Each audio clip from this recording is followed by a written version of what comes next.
Good evening, everybody, and welcome to another edition of The Real and the Rare. My name is Scott Morgan, the Motor City Madmouth, and alongside of me, or across the state, Xavier McKnight. Good evening, X-Man. Good evening, Scott. I hope everything is well over there on the eastern coast of Florida. Things are quiet here on the west coast right now. We hope everybody's ready for the hot, spicy entrees that we are dishing out in our kitchen here tonight on The Real and the Rare. Yeah, well, I'm heading up with my wife to northern Florida, where the Detroit Lions will take on the Jacksonville Jaguars. This meeting happens in northern Florida once every 8 years, and they play each other. The next time the Lions will see the Jaguars will be in 4 years over at Ford Field. So meanwhile, I have an opportunity to cover an NFL game. I have a great working relationship with the folks up in Jacksonville, some of the classiest people out there, most notably Dan Edwards, who I've known for a long, long time. So looking forward to going up there, and at least for this game, and hopefully maybe another game or two at the end of the year. Not holding my breath, but I'm thankful for the opportunity to cover an NFL game this weekend. We'll play it by ear, depending on all the ongoing developments. But before we go into the what we're talking about tonight, the NBA, why don't you make an announcement here for our fans?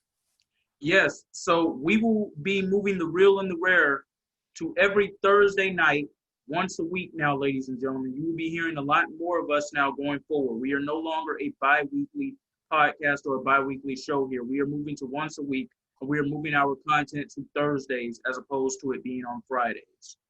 We feel it's a good opportunity to stretch this broadcast out. There's no shortage of material. And with the X-Man, we want to make sure that we not only provide just sports, but we provide a lot of news. And you're in a business, Xavier, where you're involved with the news, working at a television station. So I don't think there's any doubt in my mind there will be no shortage of content whatsoever. No, not at all. So folks, get ready. The Real and the Rare is once a week with the Motor City Madmouth and the X-Man. All right. With that said, let's tip off this broadcast, Xavier McKnight. Well, first of all, congratulations are in order to the new NBA World Champion, Los Angeles Lakers. Where'd you get that hat? See that right there, but we have a Lakers hat right here in honor of the Los Angeles Lakers winning their 17th NBA World Championship. This now ties them with the Boston Celtics for the most NBA championships in NBA history. And I've heard a lot of things this week on how they won this in a bubble. They avoided the Clippers. There's an asterisk by this championship. It really doesn't count. No. All of the teams and all of the players agreed to go down to the bubble, and they agreed to play to those rules. Had anybody else won, we wouldn't be hearing all of this right now. Once again, this is about people's hatred, I should say, towards LeBron James in some form or fashion.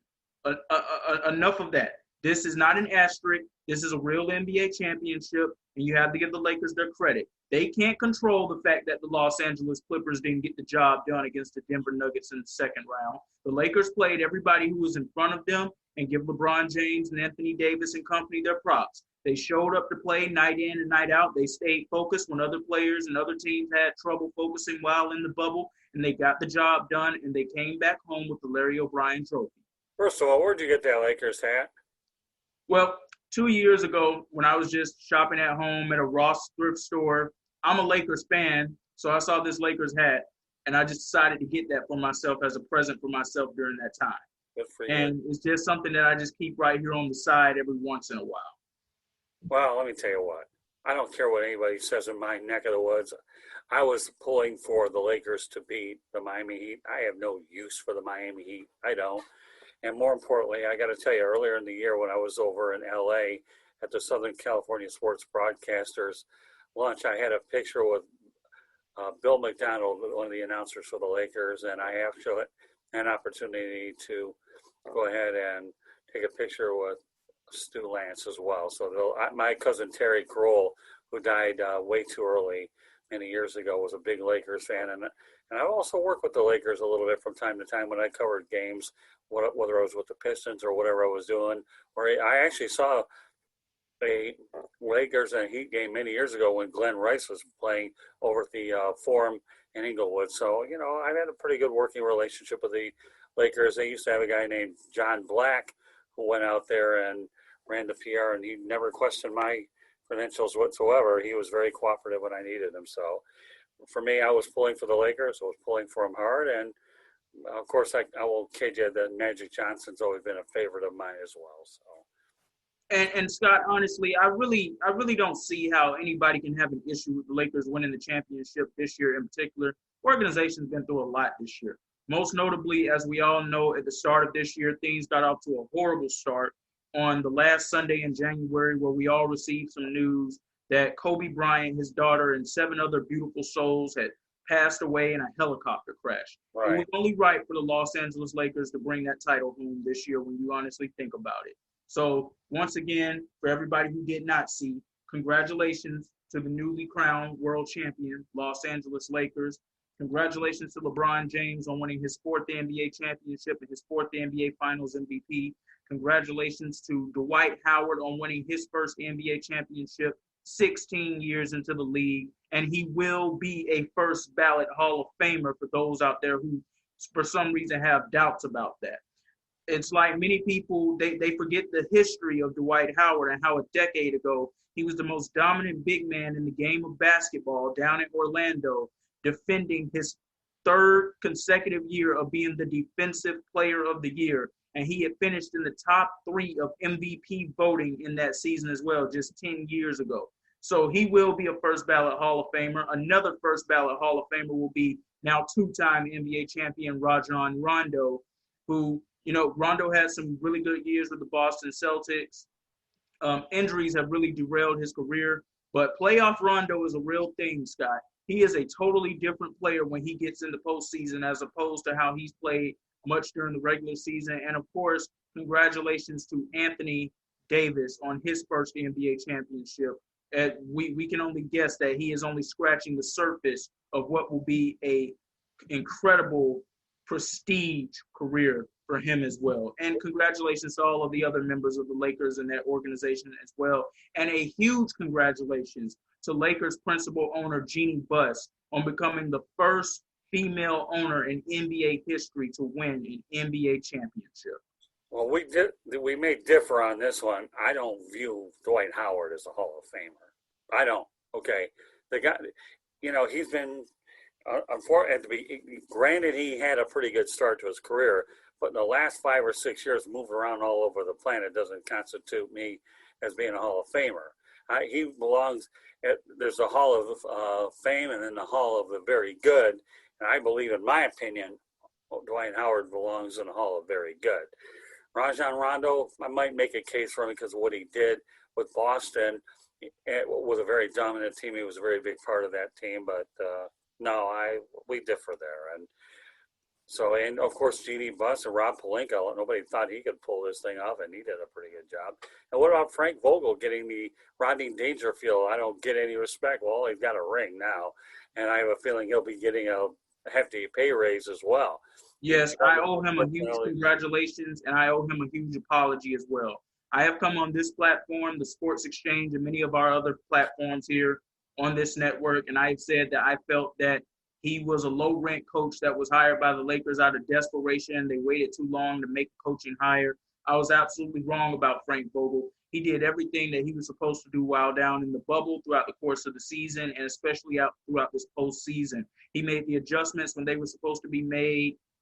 Even when the Lakers took a loss in the postseason, it was only one loss per series in the first 3 series. They lost 2 games to the Miami Heat in the NBA Finals. But every loss they took down in the bubble, he made adjustments and he made sure that team was ready to play every single night. So kudos to head coach Frank Vogel on winning an NBA championship. And isn't it just ironic, Scott, that LeBron James and Anthony Davis took the same coach that got fired in Indiana under the watch of Paul George, one of those 2 stars on that other team in LA who failed to show up when it counted the most, and went and won a championship with him. Anybody that in their right mind that puts an asterisk next to the LA Lakers, they have brain damage.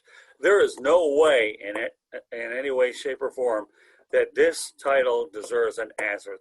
Period. No way.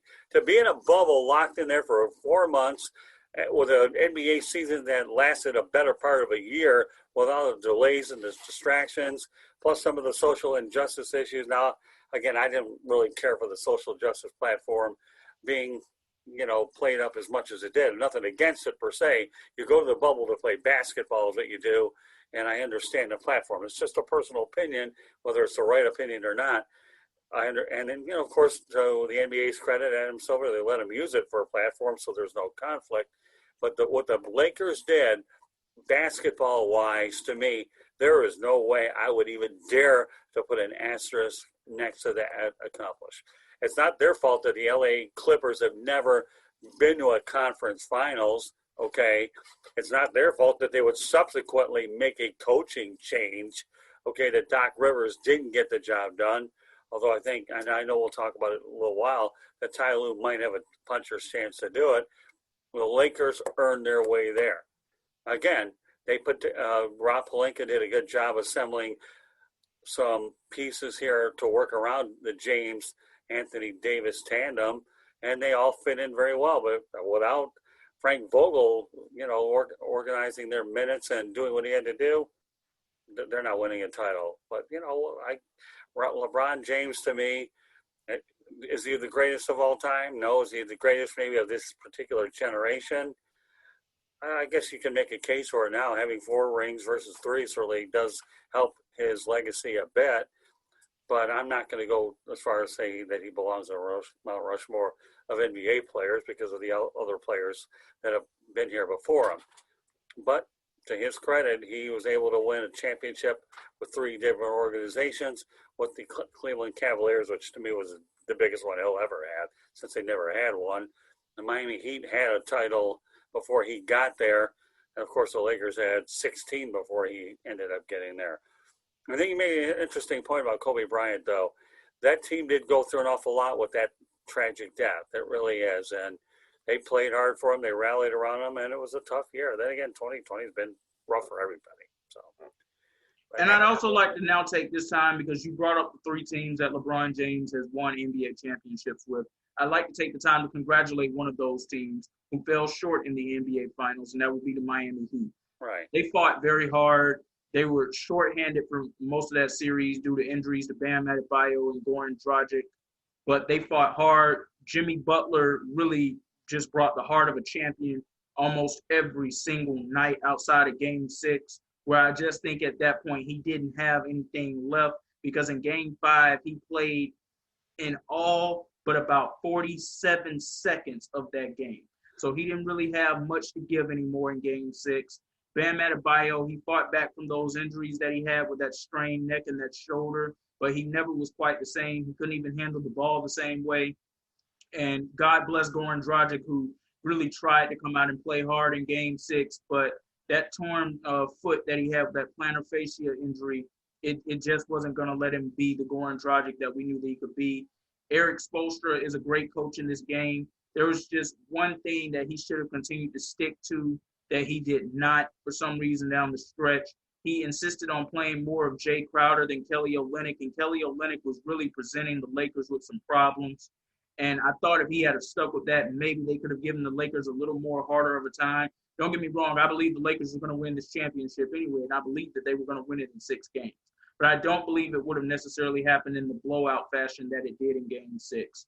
But, congratulations to the Miami Heat organization on a successful season, even though they're not going to view it that way because they didn't bring home the NBA championship. Well, you got to remember a few things. Number one, you know what Jimmy Butler really did, don't you? He made idiots out of the Chicago Bulls. He made bigger idiots, out of the Minnesota Timberwolves. And he made bigger idiots out of the Philadelphia 76ers, who should have kept him instead of Tobias Harris. And Brett Brown lost his job because he couldn't get it figured out. So Jimmy Butler, to me, has a heart of a lion. I don't know about you. I know you probably played basketball, but 1 against 5 is really not a fair matchup. It's really not. And in that Game 5 was absolutely incredible. Him and LeBron James literally going blow for blow down the stretch, and Jimmy finding a way to pull that game out. And one of the reasons Jimmy Butler is one of my favorite players to watch is one day after losing in the NBA Finals, instead of taking a flight to go on vacation, Jimmy Butler was right back in the gym, pounding and grinding and working away on getting ready for the next season. That's how you do it. That's how it's done. That's how you come back a better player. That right there. Well, Jimmy Butler reminds me of Rambo. He tried to do it all by himself. Unfortunately, he couldn't do it. Don't get me wrong about what I said about, the protests over in the bubble. I have nothing against protests whatsoever. I've given you enough airtime on here to express my feelings that Black Lives Matter, and I'll never change my position that they really do. I believe, though, that when you do a job, okay, your focus when you go in that environment is you really need to just grind it out and play basketball and last as long as you can. And unfortunately, the NBA has drawn a lot of criticism because of the fact that they've been so vocal to a point where it almost overshadows the basketball. So I'm not trying to turn this into a lightning rod of a conversation, but when, it's like anything else, that's what your objective is. So I want to make sure that I set the record straight on this broadcast, that it's very clear that while I think that they deserve every platform they can to make their case, the problems that they're making their case for weren't going to get solved with a few simple protests, knowing that your problems date back to the several hundred years. They weren't going to solve it in just a few weeks' time. They were not going to do it. Yes, will they be heard? I get that. But now I just want to make sure that point's completely understood. Now, talk about Jimmy Butler. When the biggest wild card in is Pat Riley, okay? He respects Pat Riley as though he's a father figure. And the only guy that could reach Jimmy Butler, who I think is the most misunderstood basketball player on the planet, is Pat Riley, because he's a hard-nosed guy. He lets him be himself. Anytime you can let somebody be themselves, okay, that's the kind of person you want to be. I'm not trying to change this kid. I love his intensity, the heart of a lion this guy has. Jimmy Butler is one of those type of players who could play in any era.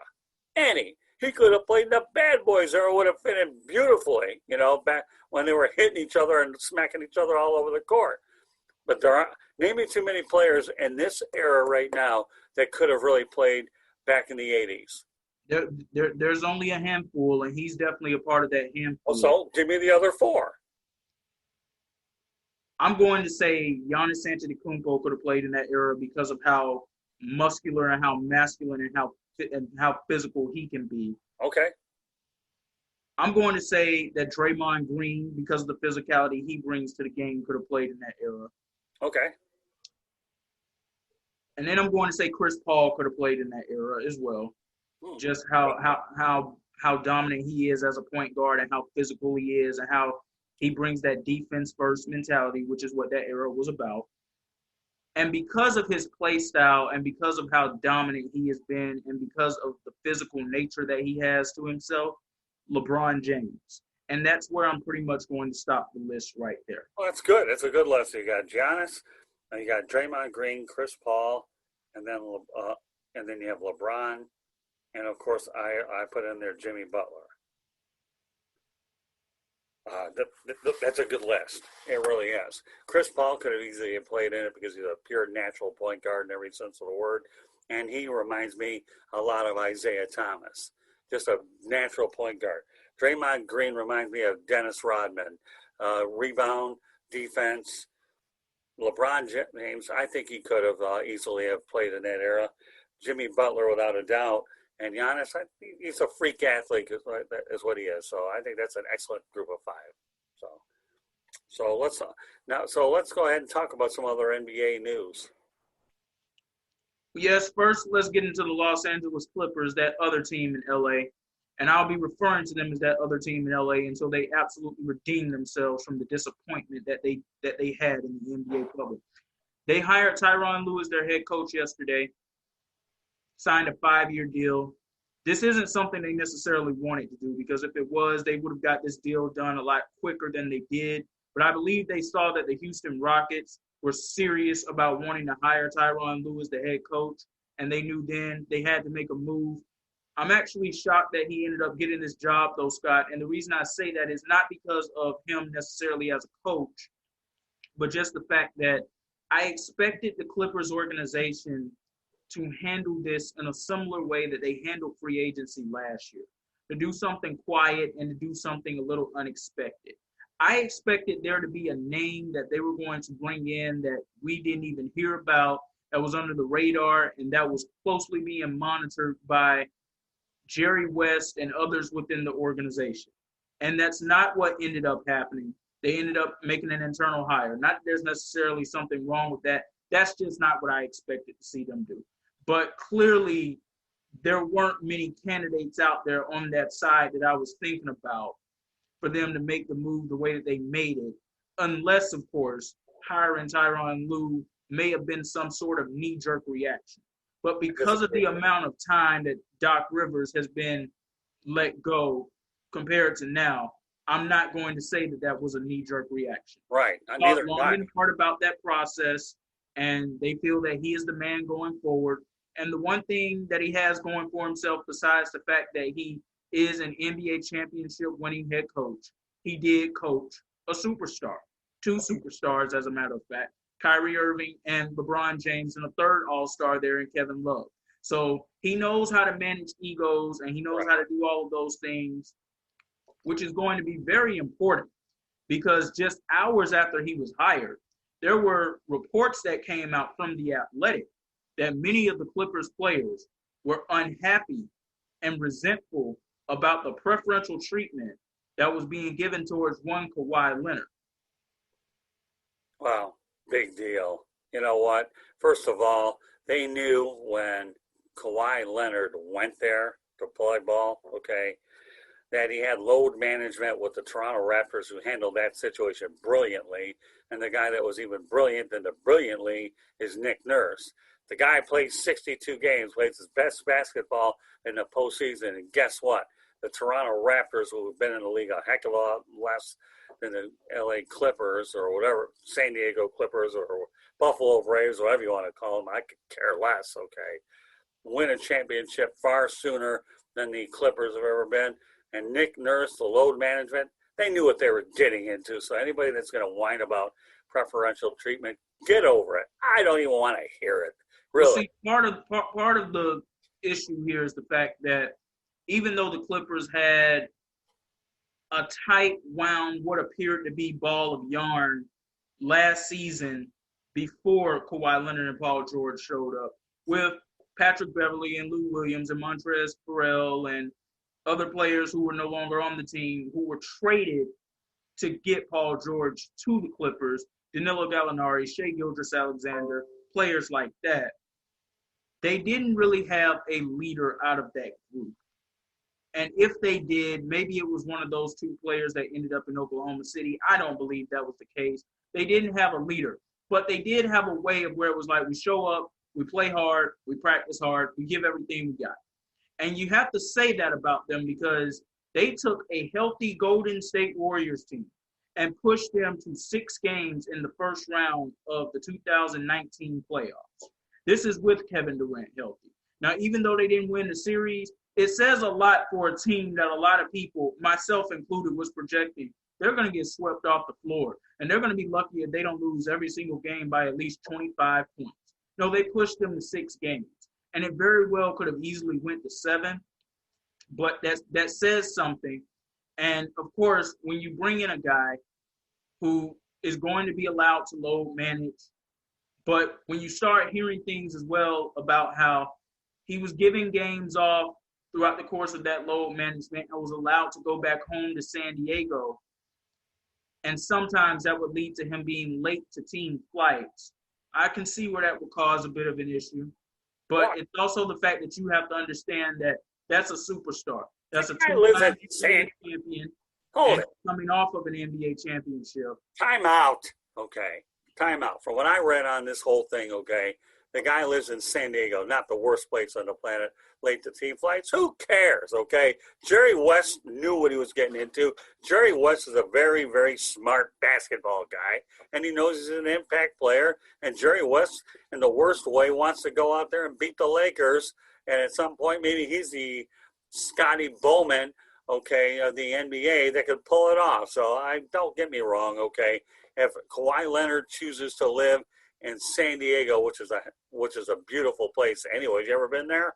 Great place. No, I haven't. Yeah, well, go there, go to La Jolla, and then I'm not worried about the 2 hour. Think about Phillip Rivers when they moved to L.A. The Chargers moved there. He stayed in San Diego to get away from all that. You take that 2-hour drive or whatever, just to veg a little bit, you get back home. Who the heck cares? To me. So all this whining that the Clippers do, just keep your mouth shut. Focus on playing the game of basketball to your best of your ability and quit whining. Because I don't know about you, pal. Okay, whining to me never gets it done. Nobody really cares. They're one of just a few teams that hasn't been to the NBA Finals. That means that you've had a lot of teams. Well, you got maybe 4 or 5, 6 teams that haven't been there. I don't even know off the top of my head, but not that many. Okay, and the Clippers are one of them. They have mismanaged that organization so bad that they're trying to find a way to make excuses. So I don't want to hear it. Really, I mean, you know what? You had an opportunity. I would think being in the bubble should have helped them out. They didn't have to worry about traveling all over the place. Who cares? Everybody knew where they were going every single day to play ball. One in the bubble, pretty well set up. So to me, I don't buy it as far as the Clippers are concerned. You knew what you were getting with Kawhi. Okay, keep your mouth shut and play basketball.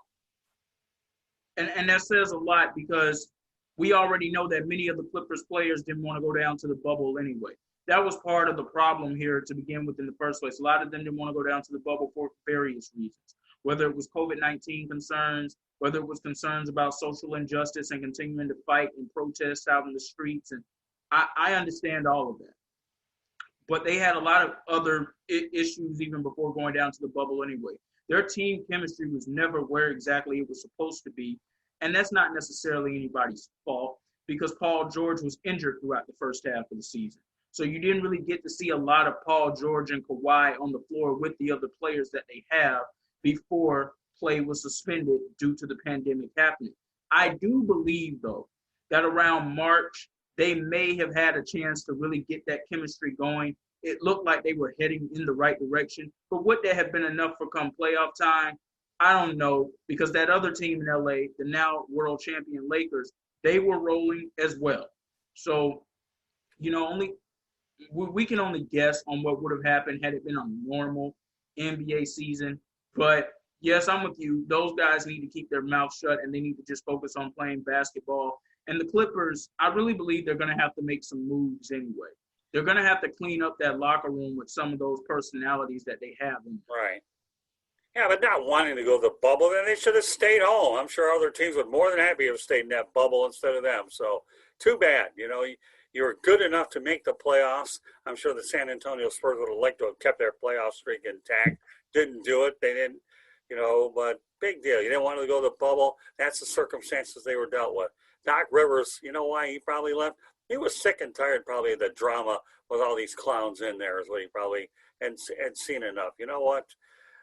He to me is one of the better coaches out. I don't care about his postseason record, about how many decisive games. So what?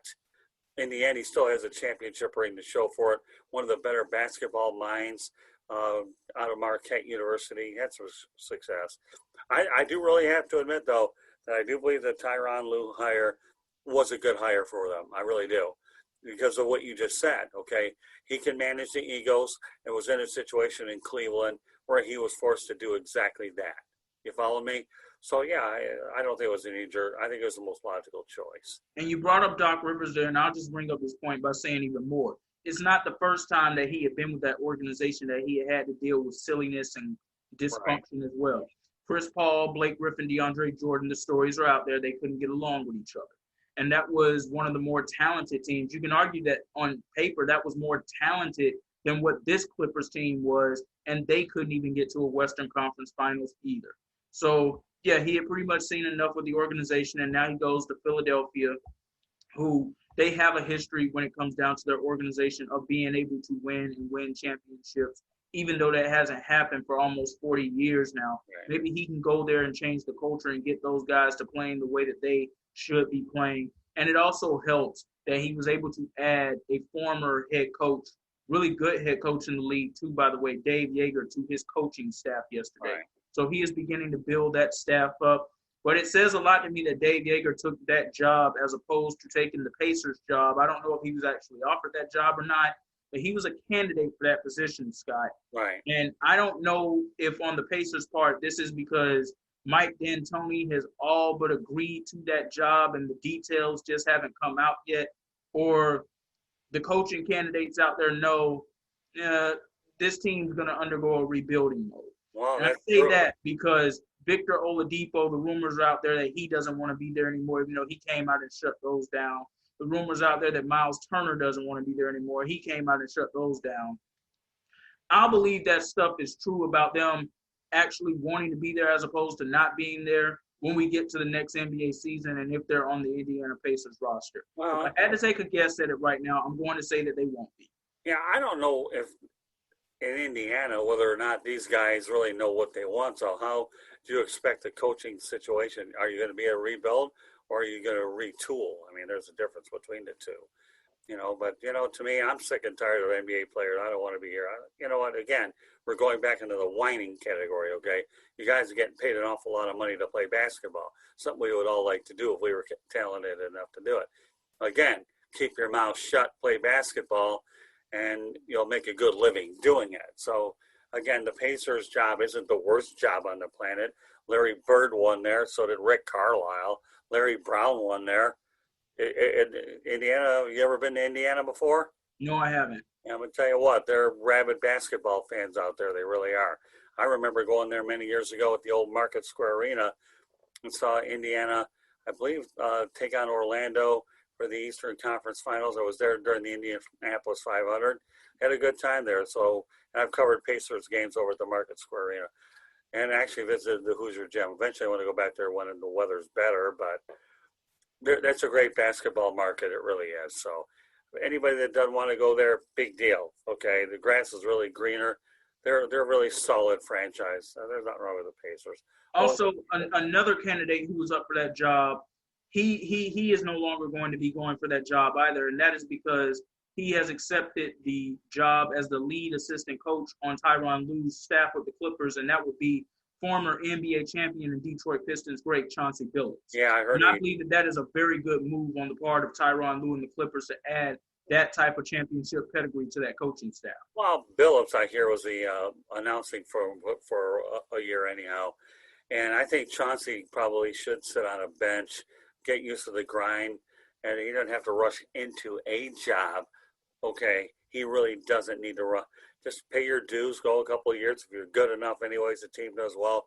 Top assistants usually get rewarded at some point or another. So, and again, everybody has to realize that Chauncey Billups, when he was traded away from the Pistons or Allen Iverson, the Pistons organization was never the same again, unfortunately. But so he does have leadership qualities on the floor, but the question is now he has to develop a coaching resume worthy enough to give him an opportunity. Chauncey Billups, if he wants to coach in this league, he will. But he stepped it back. I was glad to see Alvin Gentry land in New Orleans, or rather Sacramento, as well. All these guys that have great records, great basketball minds, always stay in the game, whether they're a lead assist or not. These guys are like, to me, the equivalent of a bench coach for Major League Baseball. You can never have enough great minds at your disposal, for sure. Yes, I agree. As a matter of fact, that's a huge addition for the Sacramento Kings, organization that is trying to figure out how they can at least get back to some postseason winning ways. They've never won a championship since they've been out in that city, but they're trying to figure out how they can at least get themselves back in the postseason. And I also feel that that's a big loss for the Philadelphia 76ers because he was rumored to be one of the lead assistants heading over to Doc Rivers' staff. But it doesn't hurt when you have Dave Yeager as a replacement either. Well, again, I don't get too wrapped up in a lot of the coaching moves because they are what they are. You don't know. I mean, I know that the Houston Rockets are talking about bringing John Lucas, 66 years old. He's back as a possibility, and I think they're talking about Jeff Van Gundy. If I had to make a choice between the hires, to be honest with you, I'd go with Jeff Van Gundy. He's won there before. He's not a flashy type of coach. He believes in old-fashioned defense and all that. But the only issue you have down in Houston is you have the small ball approach, which I still don't, to me, is the equivalent to the run and shoot offense in football or the Wildcat. I don't buy it. I don't think you can win with it. I think it's a gimmick is what I really think it is.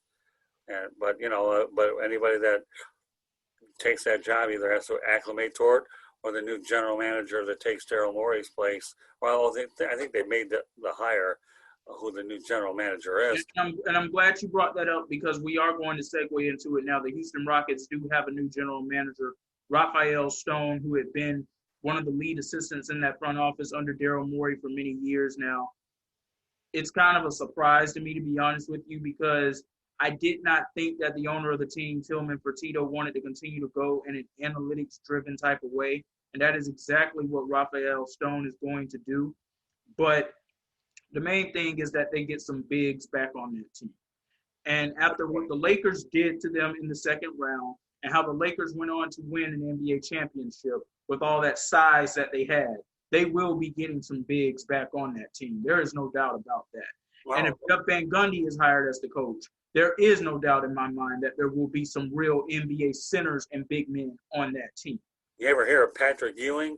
Yes. I think he was pretty good, wasn't he? Okay. He was, and so was another big man who unfortunately had injury troubles. But while he was in Houston as the head coach, Jeff Van Gundy, the first time he was there, assuming that there will be a second time, I do believe there will be.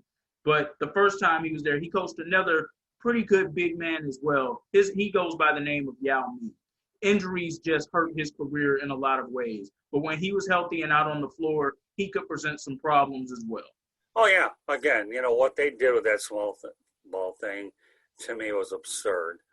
In this league, this isn't Hoosiers, okay, the movie Hoosiers, where you have all these little guys from Hickory going against guys who are very much oversized compared to these guys. This is the NBA. It gets physical. Talk to me, okay? I'll tell you what physical basketball is when we talk about the bad boys, okay? You probably needed mouth guards back then. They didn't have them, but you could have used them. And I know Isaiah Thomas could have when Karl Malone and him had his battles out in Utah, and Isaiah took a beating with those elbows, but that's for another show. Okay, that's not what we're talking about. But I think Jeff Van Gundy would be a great hire if they're smart enough to proceed with that hire. I think Jeff wouldn't mind. I think he lives in Houston anyway, so he calls it his adopted hometown. So we'll see. He does, and it should be noted that he was one of the lead candidates for the Clippers job. That's honestly who I thought the Clippers were going to end up hiring. But whether he ends up in Houston or possibly could still end up somewhere else, someone's going to get another great basketball mind with Jeff Van Gundy. You just listen to the way that he breaks down the game when he's broadcasting the playoffs and the NBA broadcast. It's almost similar to when John Gruden was on Monday Night Football and the way he would sit there and he would break down those broadcasts. You knew deep down inside, this guy belongs on someone's sideline. And we saw it happen with John Gruden, even though it took a little time. I believe we're going to see it happen with Jeff Van Gundy as well. Well, let me throw another name at you, okay? This was probably way before your time, but Dick Vermeil took an extended break from coaching, and all he did was win a Super Bowl with the St. Louis Rams. So it isn't so bad to get away from the game. As long as you're around it, you don't lose track of the game. And you get, Dick Vermeil was probably the first one coach who actually cited the term burnout. So a lot of these coaches took some time away from it, and they were better because of it. So Dick Vermeil, but we'll see how it all plays out. I hear that Stan Van Gundy's looking into the New Orleans Pelicans job. To me, if the Pistons had hired Stan Van Gundy only as a coach and not given him so much authority, do I think he would have done better in Detroit? Probably, but that was the only way they could get him there. And obviously, he set their franchise back quite a way. He really did.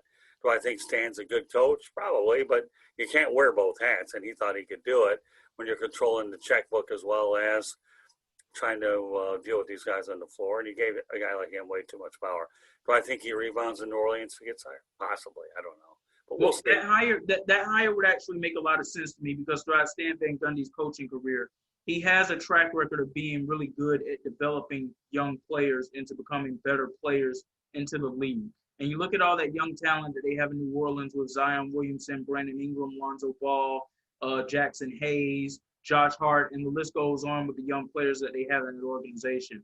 And he would be going in there with a couple of savvy veterans as well, should they stay on the team, like Derek Favors, J.J. Redick, Drew Holiday. So it's not an awful situation for him to end up being in. Now, is he a coach that could take them to the next level and turn them into a championship caliber team? That question remains to be seen for another day. Yeah, but Because let me tell that you what happened with about. the Orlando Magic. It happened mainly because Rashard Lewis had came over from Seattle, and Hito Turkoglu had came over from where he was with Sacramento, I believe it was, and Rafer Alston was one of those savvy veterans in the league who had been around and had been in Houston. Actually, was coached by Jeff Van Gundy, ironically.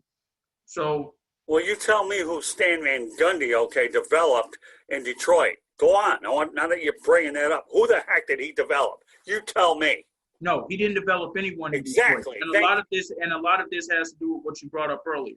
He couldn't necessarily focus on coaching as opposed to having front office control with things as well. And we've seen this fail on multitudes of occasions. Right. If you give someone more than one job, they don't really do well in performing in the main task, which is why they're there. I mean, Chris Middleton was, I don't know who got rid of him. Was it Stan Van Gundy or Joe Dumars? How did that work out when he went? I believe that was actually a Joe Dumars move. Right, okay, but regardless, Stan Van Gundy wanted to trade everybody on the planet. Great.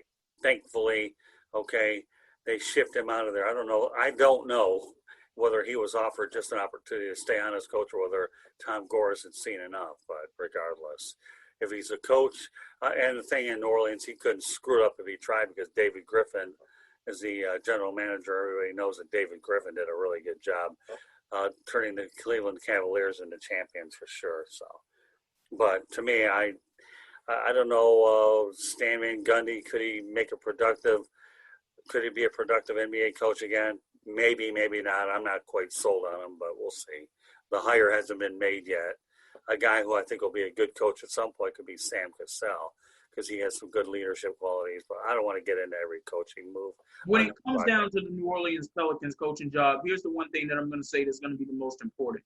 They're going to need a coach who's going to come in there and be a very strict dietitian and nutritionist as well, who's going to work with the training staff and with the team doctors and with the team cooks and nutritionists on these things as well. And I bring up this point because it's going to be very pivotal that they do everything possible to get Zion Williamson in correct NBA basketball shape.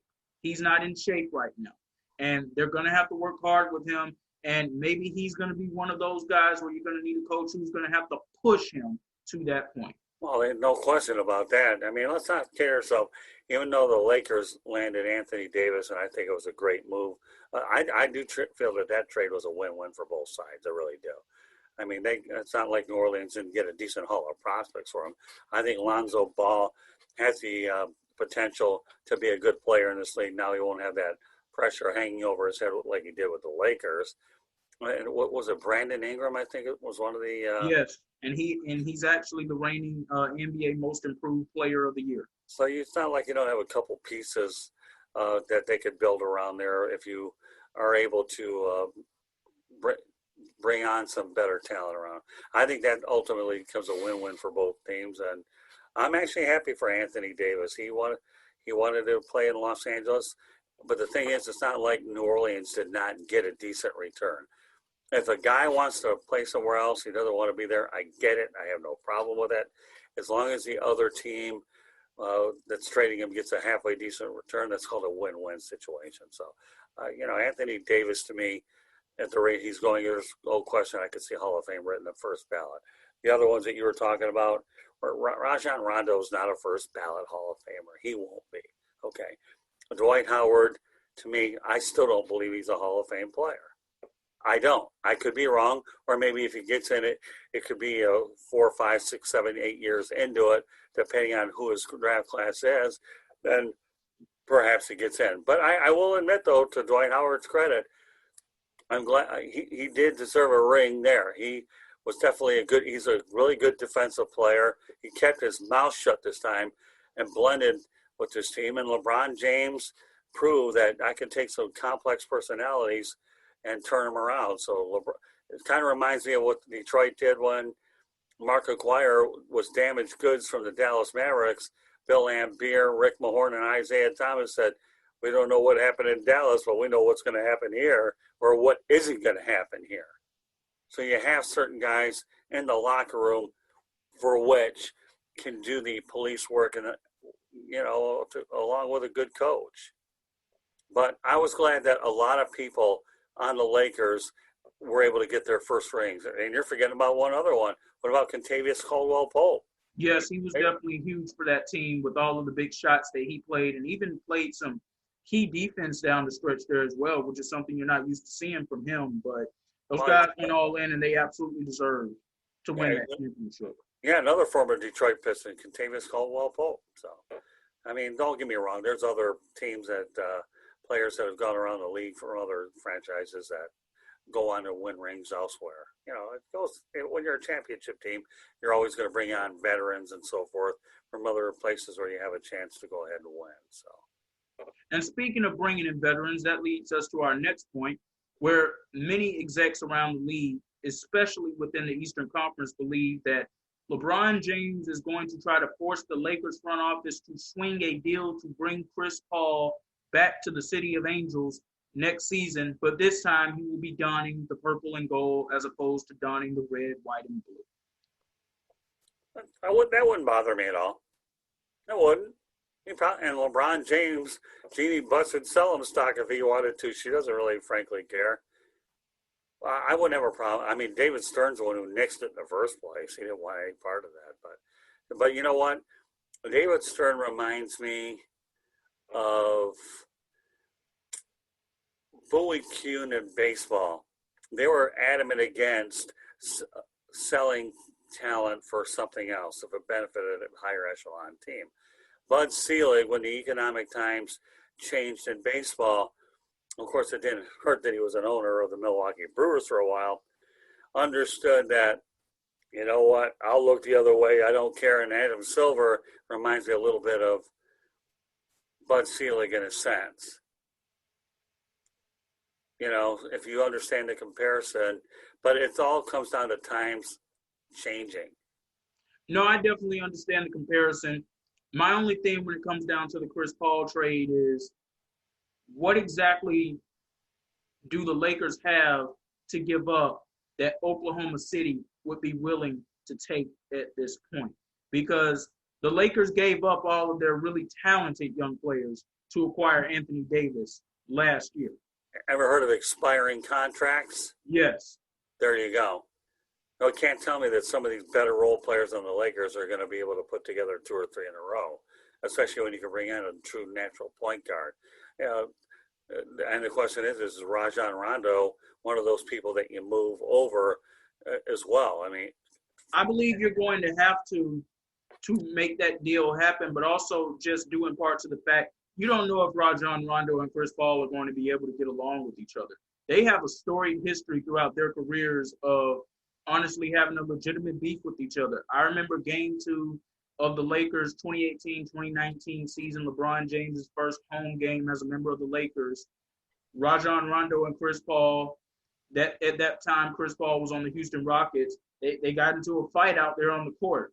And it's not the first time that they've exchanged words or came to blows with each other either. So would they be able to set their differences aside? That's a question that remains. But if the Lakers had to make a choice, I'm pretty sure they would choose at this point to go with Chris Paul over Rondo. Oh, no question about it. Are you kidding? I mean, let's face it, you don't know what you're going to get with Rajon Rondo, but you got a championship out of him. He's a heck of a point guard. He really is. He's a very unselfish player. In fact, that I don't know if I call him a Hall of Famer either, but I'll bet you right now that some of these guys don't care about the Hall of Fame as much as they care about winning a championship ring too. So, no. I'll take the ring all day long, and if you get a second one, that's even bonus because that's something you have the rest of your life. The Hall of Fame is subject to people's opinion of what they think of you as what they do. I know. I mean, now, of course, in baseball, that doesn't work that way because the numbers do get you in no matter whether you win or have a popularity contest or not. That's another story. But, we'll see. Again, where does Chris Paul wind up? I wouldn't. As long as Adam Silver is the commissioner, I could see him ending up in LA. But again, it depends on what the moving parts are. These guys, many of these guys had career years. Where do they fit in? A lot of people didn't think after they brought in Anthony Davis that between Davis and James, who you got to put, where your next 12, 13 spots going to? Well, you have to piecemeal the numbers, do the salary cap analytics, and find ways to put enough quality players out there and hope that the coaching staff does what they've got to do. Well, Chris Paul is not the only name of mention when it comes down to these great backcourt players in the league that the Lakers could have their eye on. Bradley Beal of the Washington Wizards, who, let's just be honest, he needs to get out of that organization. Whether he ends up on the Lakers or whether he ends up going elsewhere, Bradley Beal is another name of interest that the Lakers could acquire there. I wouldn't mind that either. I only question, do the Lakers have the pieces to make that happen? But no doubt about it. Just like Chris Paul needs to get out of Oklahoma City because we know that they're going in a rebuilding type of situation, Bradley Beal needs to get out of the Washington Wizards organization. Well, we'll see. I mean, I understand that. I mean, every league has player movement. I don't care who it is. But the question is, some of them have a hard salary cap, some have a soft cap, and some don't have any. It just depends on what you have. And you can have all the best players on the planet like the New York Yankees that didn't get them to the World Series. They got knocked out. But the Lakers have done what they had to do. And, you had Frank Vogel, a good coach. Jason Kidd, I imagine, played a bit of a role here, being a good point guard to make sure that the point guards are doing what they had to do. So I could see Kidd eventually getting a coaching job. I don't see it right away. I agree with that wholeheartedly. So whatever the Lakers decide to do here, because we know that they're going to have to retool that roster, they're going to have to make some moves. Some of the guys on expiring contracts, they're not going to bring back. And also, I expect that Kyle Kuzma won't be back with the Lakers as well for his poorest performance in the playoff bubble, but in particular in the NBA Finals. He just wasn't very good. Yeah, but that's okay. Roster turnover is normal during the offseason, Xavier. It has been for years. I mean, you'd like to think you can bring back the same players as a magic potion, that they're going to have career years. It's not the case. The superstars are what they are. The core is what you have. You have a core. Like we have on our network, okay? I have a core of people that I want to keep on, and then you bring on other people, and if you don't think certain people that you brought on one time, you don't bring them back for some reason or another. You're always going to have core performers everywhere else that you can always trust to deliver. And, I don't care what business you're in, you're going to find that out as you get older. It's the way it goes. But, I think all in all, I don't know about you. I mean, I don't talk about the NBA as much, except when you would decide to want to do it, because I am tired of the drama. I really am. And I think the average fan is. And speaking of drama, the Miami Heat could be on the way to creating more drama in the summer of 2021, where reports leaked out yesterday that the Miami Heat are preparing to go all in on bringing Giannis Antetokounmpo to South Beach. You can't fault the organization for wanting to bring a superstar player there to help them get better. But once again, I'm not in favor of players going to join teams that beat them in the postseason. I didn't like it when Kevin Durant went and joined the Golden State Warriors. And if Giannis were to go to the Miami Heat, I wouldn't like that either. I just don't believe in that whole if you can't beat them, join them concept. I don't understand what we're trying to teach here when we have players that do things like that. Which is exactly why a lot of people, the interest in the NBA is waning, because let's not kid yourself. You don't have guys that are going to stay in one place for an extended period of time. There's way too much roster movement. Name me many players that in recent years that have started their career and finished it 1 year. I'd have a hard time coming up with a list on that. No, you would. Because I'm not so sure that we have one of those guys in the league right now at this point.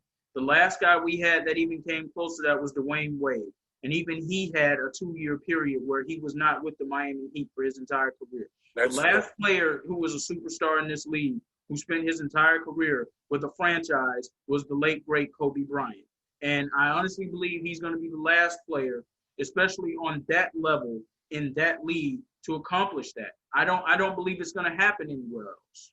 I personally think if Giannis were going to go anywhere and he really wanted to make an impact, I'd go to Toronto. And he's a worldwide figure is what I would do. And he has a really good coach in Nick Nurse and a great organization. He could build his brand in Canada as well as the United States. But I think the logical place is for him to stay and put with the Milwaukee Bucks, providing that they either have a coach that can go deep into the playoffs or providing that the front office does what they've got to do to get the necessary parts and don't let certain guys get away. Like, what was it, Malcolm Brogdon, I think, left? Yes. If he was a contributor. So I'd like to see Giannis stay in Milwaukee. He's happy there, but we'll see. I mean, there's way too much movement in the NBA compared to other sports. And I think that's another thing that the sport is lacking. To me, it really is the ability to have a star start, finish. And Kobe Bryant, you're right, is a great example. He stayed one place his entire career. Didn't hurt though that it was the Lakers either. No, absolutely not. So I don't know. Oh, I do want to, while we have the opportunity to do so, want to congratulate the Miami Marlins and manager Don Mattingly for winning National League Manager of the Year by the Sporting News. If there's any manager that deserves it more than Don Mattingly, you tell me and send me an email to that effect. Because Don Mattingly did one of the best managing jobs I've ever seen. And having worked with him this year, one of the most even-keeled, level-headed guys I've ever seen, and knows a lot about baseball. So, and I'm really excited to see where he and Derek Jeter take this organization next. Oh yeah, no, I'll tell you what. You talk about sustainable success. If he can win with that type of adversity, then Nelly knows what can happen as they continue to build the core. Yeah, I mean, Derek Jeter, Don Mattingly, and ironically, both of those two guys played their entire career with an organization as well. Jeter did, and so did Don Mattingly. I don't care if you manage anywhere. Nobody cares. And you like to see people get rewarded who just do it the hard way. They do it the hard way. They do it the grinding and the old-fashioned way, building everything from the ground up. You know, I mean, it really makes you just look at how the Philadelphia Phillies believe that they're going to buy a championship team, and they can't even make the postseason. And this is with the MLB expanding to more playoff spots. The way I looked at it this year, Scott, and maybe I'll look at it even more this way next year, that, you know, barring anything else that happens with this pandemic and any other issues that we could have going into 2021, if we have a normal baseball season next year, something even close to it, the way I feel about it now is this. If you're not good enough to get one of those top 8 playoff spots in the conference, you're just not good, because it's not 4 teams anymore. It's not 3 teams. It's not 5 teams. It's 8 teams per conference now. So baseball is really trying to help out in the best way that they can for their own marketability, and to also bring more baseball to the networks, but also for the teams to have an opportunity to get there. Because if it's a normal year, do the Marlins make it? I don't know about that. Do the Toronto Blue Jays make it in the American League? I don't know about that either. But the fact of the matter is, things are what they are now. There are 8 teams in each conference that are now making it to the playoffs. But you won't see 8 next year. You won't. I can tell you right now, if anything happens, I could see 7 at the most. Well, either way, that's still an expansion from where we were with having 4 to 5. I know. You might see 7 with one. I don't know. It'll be interesting to see what happens. I don't know. 7 maybe with a playing game or a 2 out of 3 format is what I could see. I could see a 2 out of 3. Like what you saw with the NBA here. But, you know, one team in baseball isn't going to make any difference, and you have, 30 teams right now? And even then, when you compare baseball with any other sport, 162 games, you know who your teams that deserve to be in there. Unlike an 80-game year, 162, you find out what you're really built. This is when you find out how well your farm system is and your player development. The NBA doesn't, outside of the G League, what do they have as a feeder system? Although I know a lot of guys play overseas, hockey has a much more better feeder system than the NBA. And of course, the NFL, pro football needs one, and they don't have it. So we'll see. I don't know. But meanwhile, NBA talk here on The Real and the Rare. My name is Scott Morgan, Rock Motor City Madmouth, along with Xavier McKnight, the X-Man. We're going to do this twice a month, but we're graduating to once a week. Yes, we are, and you all will be able to catch us next Thursday as we prepare to wrap up this edition of The Real and the Rare. Just want to take this time to say thank you to all of the NBA players, the coaches, and the front office executives, and anyone that had a hand, especially Commissioner Adam Silver as well, in putting that NBA bubble together. There wasn't a single positive COVID-19 test that came out of there, so that is a huge victory right then and there. But to have that entertainment on our TVs for over the past 3 months, no matter how you may feel about the league, it definitely helped take your mind off of some of the things that we have going on in our world right now. Well, yeah, I mean, I give Adam Silver a whole lot of credit with the bold move that he made by creating that bubble. Well, think about it. He began the bubble concept. The NHL went ahead with it. Neither bubble had any positive tests. And then MLB added a bubble concept to their playoffs. And for a season that I thought was never going to make it to the end, MLB went out there and they've done a really good job with it as well. There's nothing wrong with the bubble format. And I don't care what sport you're in. I don't believe an asterisk should ever be in order because you wouldn't wish a pandemic on anybody. You really wouldn't. So for those of you that have asterisk, okay, in your head, I'd like to go ahead and engrave it on your skull because I don't feel that that's appropriate. Give these athletes a lot of credit. The amount of pressure that they've been under being away from their families to make the sacrifices to continue to do what they do for a living, they deserve a lot of credit for doing what they do, and more power to them. And think about it, they're playing a lot of games in a row, in hockey with all the overtime things going on. Baseball, we got to remember the respective championship series, they're playing all these games in a row without a day off. And there is no such thing as that extra inning rule. Here we have a man on second base in the postseason. It goes back to normal. That was just a one-year experiment, which nobody cared about, but they had no choice but to do it. So, you know what, Adam Silver, as much as I struggle stomaching the league these days, you did a heck of a job creating the bubble format. More power to you. And for that matter, equal treatment goes to Gary Bettman of the National Hockey League, and Rob Manfred has done a really good job with baseball, especially at one point we didn't know there was going to be any baseball with the public relations mess that was ensuing about getting them back on the field. But let me tell you, when they got back on the field, they acted like partners and they did what they had to do.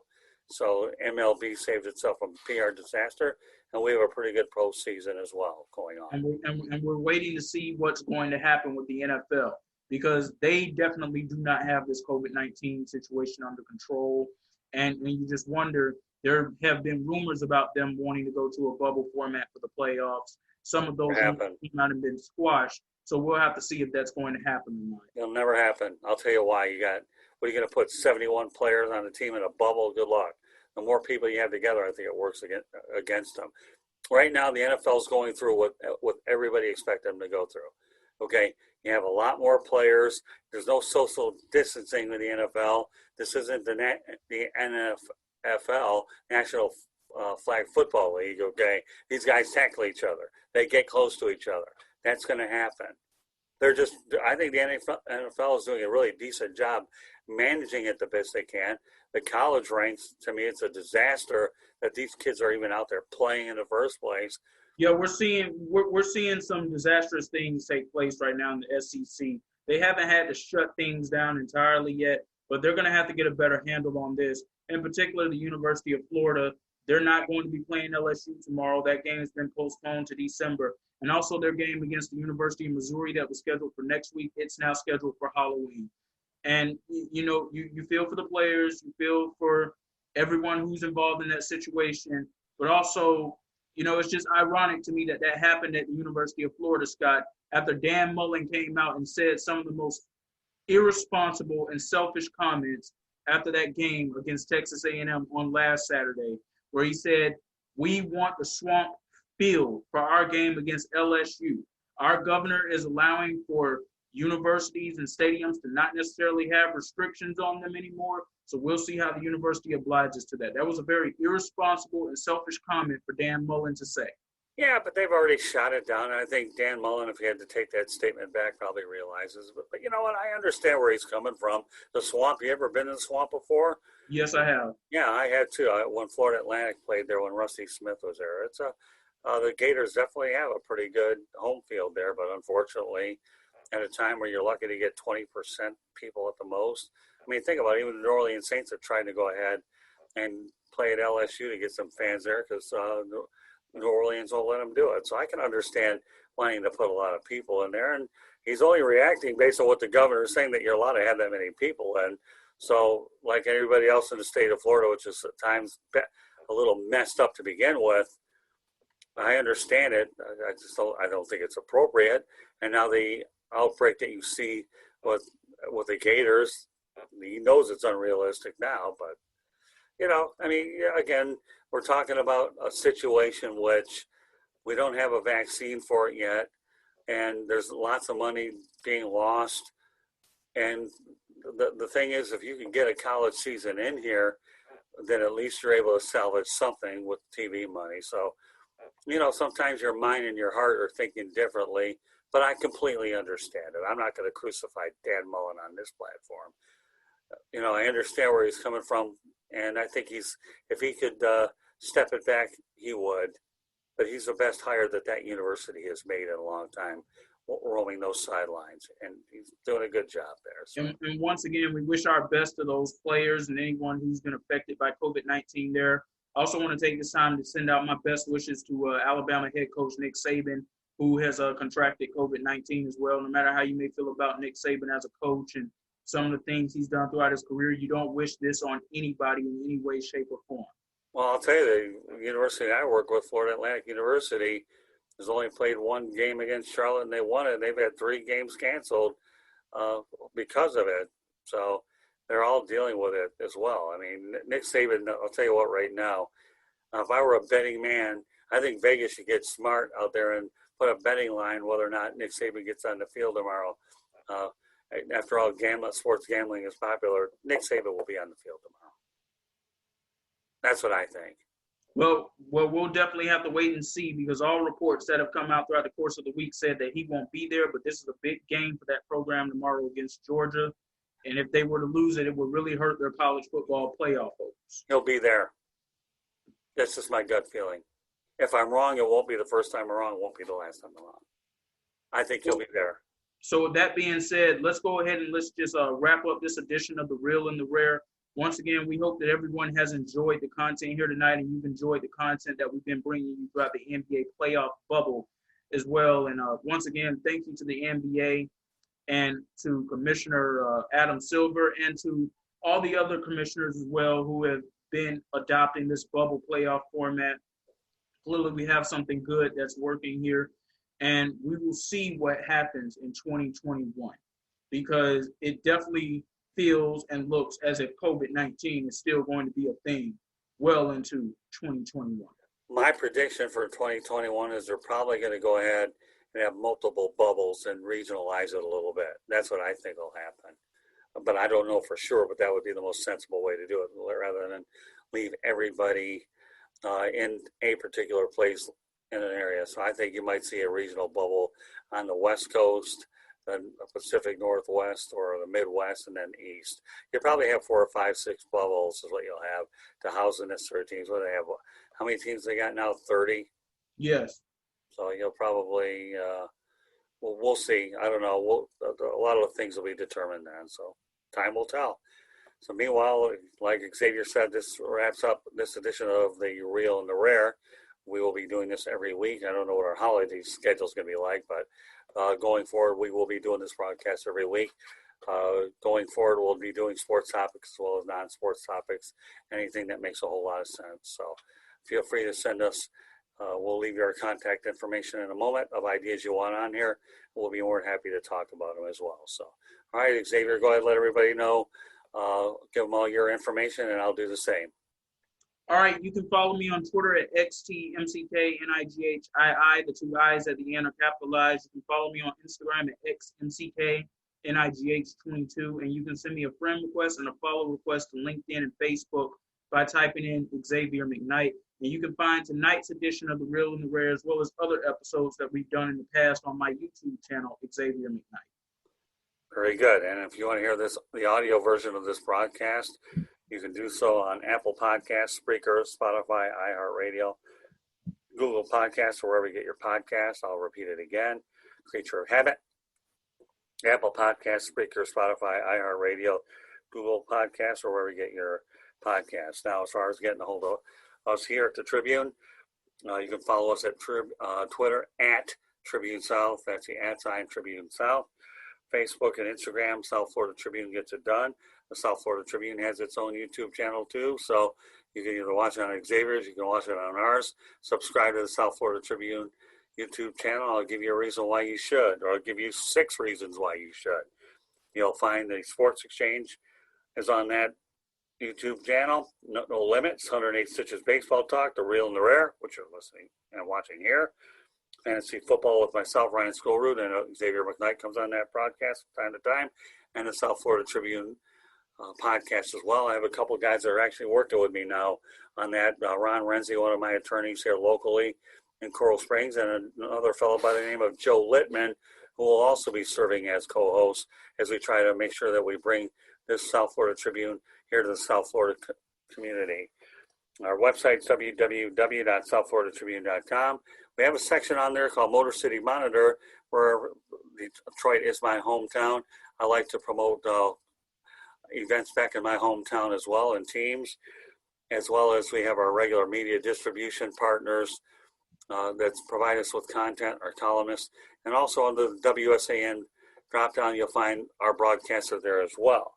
You can email us at southfloridatribune@gmail.com, or you can connect with me on LinkedIn, Scott Morganroth, and I'll be more than happy to connect with you as well. So Xavier McKnight, very good broadcast tonight. Really enjoyed it, and we know we gave a lot of people a lot of information to digest. So if you guys decide to listen to this again, my advice to you is get a notepad and a pencil and paper. We make sure that you have a lot of good information. So you'll be able to find this broadcast under an NBA wrap-up, because that's exactly what we pretty much have done tonight, is wrapped up the NBA, and we'll graduate to new things beginning next week. Any closing thoughts other than the COVID message you're going to deliver, Xavier McKnight? Well, I would love to update everyone right now on the Game 6 of the American League Championship Series. The Tampa Bay Rays have completely unraveled at this point. The Houston Astros are leading 7-2 going into the top of the 8th inning. So we are on the verge of seeing our second series throughout sports history where a team went up 3-0 to begin the series, possibly allow the other team to come back and win 4 straight games to win the series. That other series I'm talking about, of course, the infamous 2004 ALCS with the Red Sox and the Yankees, where the Red Sox went on to win their first World Series in 86 years, I believe it was, to end the curse of the Bambino. So the Houston Astros, they're currently on top. The Tampa Bay Rays have some work to do. But if the Astros hold on for this win here tonight, I don't like the Rays' chances in Game 7. Well, thanks for the update. We could very well be talking baseball next week's Real and the Rare. I had a World Series edition of the Sports Exchange on Wednesday night with former St. Louis Cardinals pitcher and Kansas City Royals pitcher Mark Littell, one of the best guests that we have on the network. He, along with Stuart Hack and I, did a broadcast on Wednesday. I would encourage you guys to listen to that as well and watch it as well. So, I have a feeling we'll be talking baseball next week, Xavier. It's only timely that we come up with some good baseball stuff, and we're due to have one of those. So there you go, folks. That'll kind of tip you a little in the direction that we're going to talk about during the World Series edition of the Real and the Rare. All right, Xavier, deliver your COVID message, and we'll wrap her up. Well, once again, ladies and gentlemen, as you can see, the numbers are now starting back to rise here, and things are really becoming very concerning here once again. Not that they weren't concerning, but they are concerning at a high rate once again. The U.S. has now had over 8 million COVID-19 cases since the start of this pandemic. That is a very big deal. We are also now heading towards cold and flu season, and the fears of a twindemic are very real. So we need to continue to do everything possible to remain vigilant, to remain safe, and to be responsible. Please put on your mask, wear your gloves, don't gather in large crowds, social distance, and encourage everyone around you to do those same things as well. That is the only way we're going to continue to get through this. Things are really looking scary right now, but we can help fight this thing off, but we have to do the right thing. Well, you heard it from my co-host, Xavier McKnight. Listen to the guy. He knows what he's talking about. COVID-19 hit Nick Saban, and even the President of the United States, Donald Trump, got hit with it.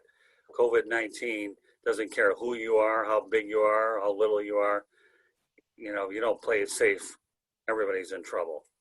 Can't get two bigger examples than Nick Saban and the President of the United States, Donald Trump. So, meanwhile, on behalf of Xavier McKnight, this is Scott Morganroth, the Motor City Madmouth, thanking you for joining us on this edition of The Real and the Rare. And we'll be back next week with another edition. So, good night, Xavier McKnight. Job well done. All right. Good night, everyone. We hope you've enjoyed this episode.